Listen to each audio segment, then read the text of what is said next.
Salut tout le monde, ISO67, je suis super content de vous retrouver dans ce nouvel épisode de Sorar.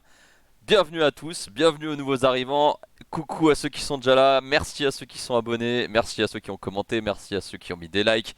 Forcément c'est une petite chaîne, hein, je suis un petit random, j'ai pas du tout 800 000 followers comme tout le monde, mais ça me fait plaisir quand même de faire ces vidéos parce que je vois qu'il y a quand même des gens qui les regardent, donc merci à tous. Dans cette vidéo, aujourd'hui, dans cet épisode numéro 6, je vais vous parler de ma technique de roublard. Je vous dis la technique de roublard parce que c'est vraiment une technique de petit salaud. Parce que aujourd'hui, en fait, l'idée c'est de parier sur les gardiens remplaçants. Les gardiens remplaçants, c'est une chose à laquelle j'avais pensé avant de commencer le jeu.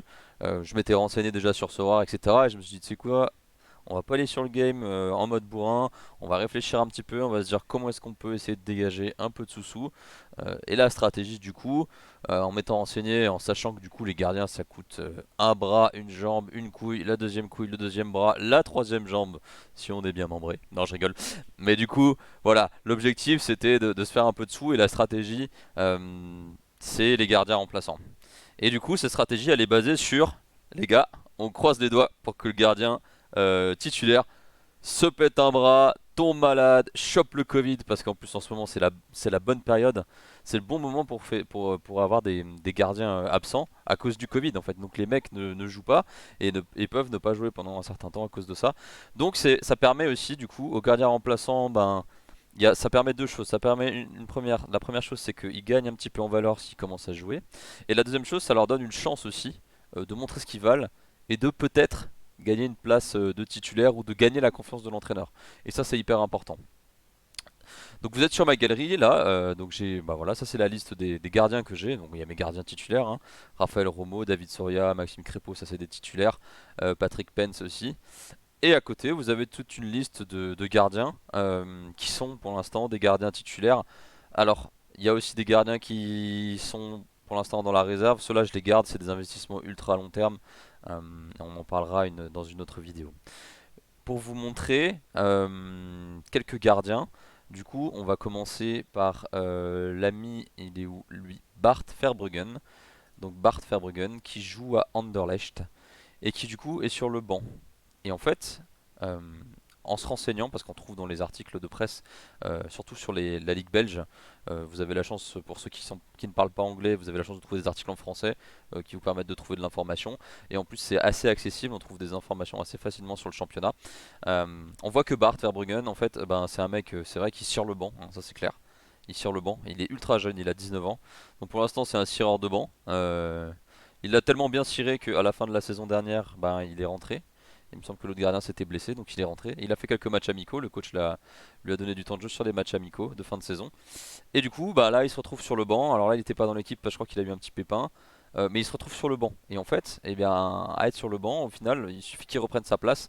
Euh, Comme ici, par exemple, il trouve cette place-là. Là, vous avez le prix qui va direct augmenter sur la valeur du joueur. Et ce serait peut-être le moment de le vendre. Parce que il faut savoir aussi une chose, c'est qu'il y a des gardiens qui vont cirer le banc pendant pas mal de temps. Il faut pouvoir aussi avoir bah, le petit déclic de se dire, il a eu un peu de temps de jeu, je le mets en vente de suite parce qu'il risque de ne pas jouer, de ne pas rester titulaire. Ou alors se renseigner, voir si vraiment le coach lui fait confiance et s'il devient le gardien numéro 1. Et dans ce cas-là, attendre encore que sa valeur grimpe. Mais quoi qu'il arrive, ce genre de joueur-là, en fait, bah, quand vous l'achetez, il vaut pas grand-chose, hein. À l'époque, 0,08 ETH, il y a un mois, donc un peu moins de 20 euros. Alors ça dépend du budget, bien évidemment. Si vous avez un budget de 100 balles ou 150 balles sur Sora, ce qui est vraiment très très léger, allez pas vous amuser à essayer de choper des gardiens, à moins que ce soit votre stratégie et que vous ne vouliez pas jouer les Game Week, etc. Mais voilà, c'est en fonction de ce que vous voulez faire. Mais pour vous présenter un petit peu ma façon de voir les choses, alors je montre Tobey Lyson qui est pas du tout le gardien dont je parlais, mais c'est pas grave, on va switcher sur lui. C'est le gardien remplaçant de Genk, Tobey Lyson, pareil, 19 ans, très jeune. Je crois que le gardien de Genk, le titulaire, c'est Van der Voort qui est ultra jeune aussi, qui a 19 ans. Donc là, pareil, remplaçant, je sais que Van de Voort, je crois qu'il joue en équipe moyenne nationale, c'est le gardien titulaire de la Belgique, c'est un vrai crack, apparemment ce serait le futur remplaçant de Thibaut Courtois. Euh, mais du coup, on a quand même en embuscade notre pote Toby Lyson qui est sur le banc, qui a aussi eu un peu de temps de jeu, vous voyez, sur les matchs amicaux. Donc voilà, ça reste une possibilité si le premier, et on l'espère, bon, c'est vrai que c'est moche pour le joueur en lui-même, mais on espère qu'il se blesse ou qu'il arrive quelque chose parce que du coup, bah, ça ferait nos affaires. Et je vais vous donner encore un autre exemple, du coup, quelque chose qui s'est vraiment passé dans cette stratégie-là, c'est sur l'ami Kim Dong-heong. Kim Dong-heong, gardien qui joue en Asie, forcément. Où est-il? Où est-ce que je l'ai mis? Il est là. Voilà. Il a eu du temps de jeu, en fait. Il a eu un peu de temps de jeu là. Il a été sur le banc. Ensuite, il était plus dans l'équipe, il a été mis en réserve. Il a été mis sur le banc. Et là, il a de nouveau du temps de jeu. Alors là, j'arrive pas à trouver l'information exacte de pourquoi est-ce qu'il joue. Parce que le gardien numéro un, il est, qui est du coup titulaire, était sur le banc quand il lui a été titularisé. Donc il n'est pas blessé. Mais peut-être que l'entraîneur veut lui donner sa chance. Et c'est plutôt bon signe parce que euh, Incheon, qui est ici, avec 40 points, et bien pour l'instant ils sont dans le groupe de relégation de la K1 League. Et si on regarde, donc, et ils sont vraiment à la limite. Hop, ils sont vraiment à la limite. 40 points, vous voyez. Et en fait, dans le calendrier, et ben, ils ont encore quelques matchs. Donc ça veut dire qu'ils ont encore des matchs pour se maintenir.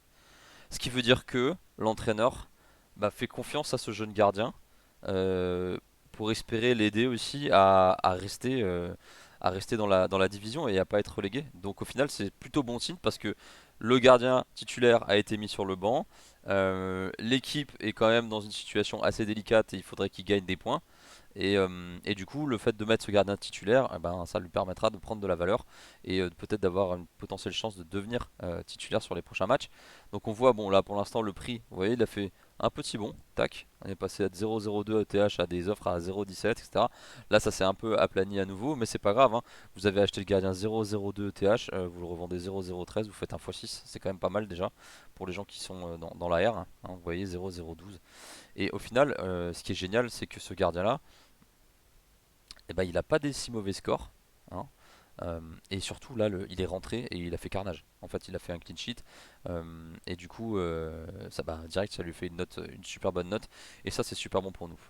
Donc voilà, les gars, c'était une toute petite présentation assez courte de la technique que j'ai sur les gardiens remplaçants, hein. Vous voyez que c'est que des jeunes, euh, 19 ans, 18 ans. Alors lui, c'était une erreur, une erreur d'achat. J'espère qu'il va redevenir titulaire. Pour l'instant, je ne cherche pas à le revendre parce que la, la ligue asiatique est en train de finir, donc les prix vont fortement baisser. Et en plus, vu qu'il joue pas, voilà, je sais que je vais le revendre à que dalle. Donc j'espère que l'année prochaine, prochaine saison, soit il change de club et il devient titulaire, soit on lui redonne de la chance et ça permettra de reprendre la valeur. Mais je veux pas vendre la carte à perte parce que là, à l'époque, j'avais fait vraiment n'importe quoi. Je l'avoue aussi, hein, des fois, ça m'arrive de faire des conneries.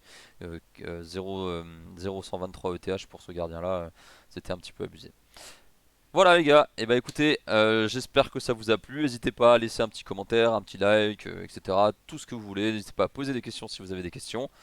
Je vous souhaite une super bonne journée et je vous dis à bientôt. Ciao ciao les poulets, bisous bisous, bonne journée.